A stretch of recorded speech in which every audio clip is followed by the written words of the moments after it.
Thus says the Lord God, the gateway of the inner court that faces toward the east shall be shut the 6 working days, but on the Sabbath it shall be opened, and on the day of the new moon it shall be opened.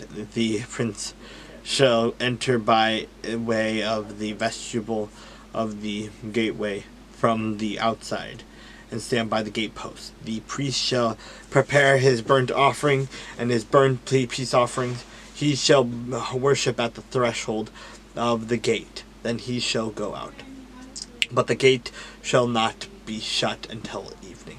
Likewise, the people of the land shall worship at the entrance of this gateway before the Lord on the Sabbaths and the new moons. The burnt offering that the prince offers to the Lord on the Sabbath day shall be 6 lambs without blemish, and a ram without blemish, and the grain offering shall be 1 ephah for a ram, and the grain offering for the lambs, as much as he wants to give, as well as a hin of oil with every ephah. On the day of the new moon it shall be a young bull without blemish, 6 lambs, and a ram, they shall be without blemish. He shall prepare a grain offering of 1 ephah for a bull, 1 ephah for a ram, as much as he wants to give for the lambs, and a hin of oil with every ephah. When the prince enters, he shall go in by way of the vestibule of the gateway, and go out the same way.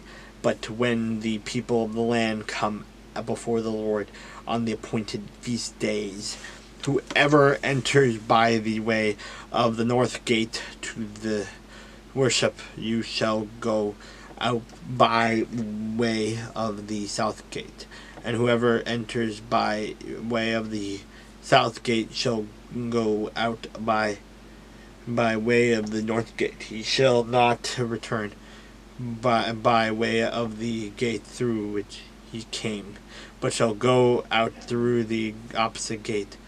The prince shall then be in their midst.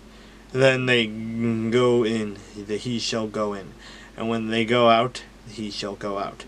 At the festivals and the appointed feast days, the grain offering shall be 1 ephah for a bull, 1 ephah for a ram, as much as he wants to give for the lambs, and an hin of oil with every ephah.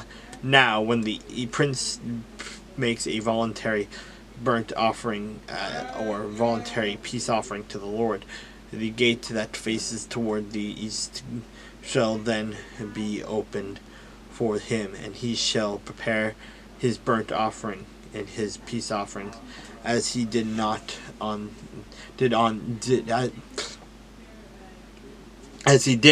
the Sabbath day.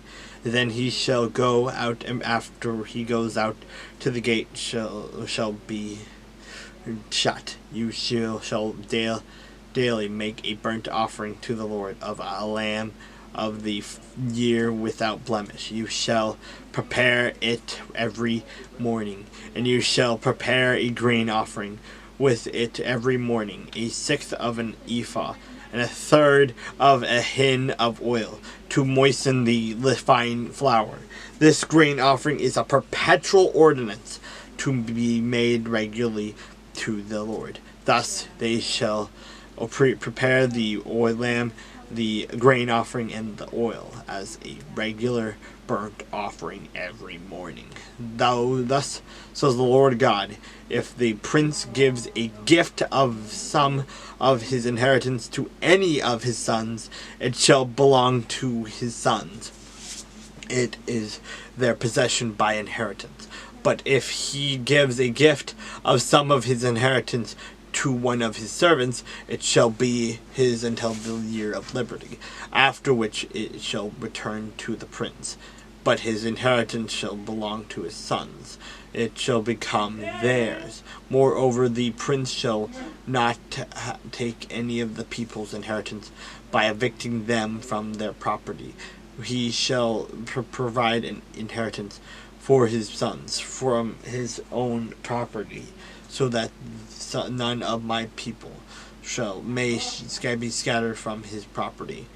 Now he brought me through the entrance, which was at the side of the gate, into the holy chambers of the priest, which faced toward the north. And there a place was situated at their extreme western end. And he said to me, "This is the place where the priest shall boil the trespass offering and the sin offering, and where they shall bake the grain offering, so that they do not bring them out into the outer court and sanctify the people." Then he brought me out into the outer court, and caused me to pass by the four corners of the court. And in fact, in every corner of the court there was another court, and the four corners of the court were enclosed courts, 4 cubits long and 30 cubits wide. All four corners were the same size. There was a row of building stones all around of the 4 of them, and cooking hearths were made under the rows of stones all around. And he said to me, "These are the kitchens where the ministers of the temple shall boil the sacrifices of the people."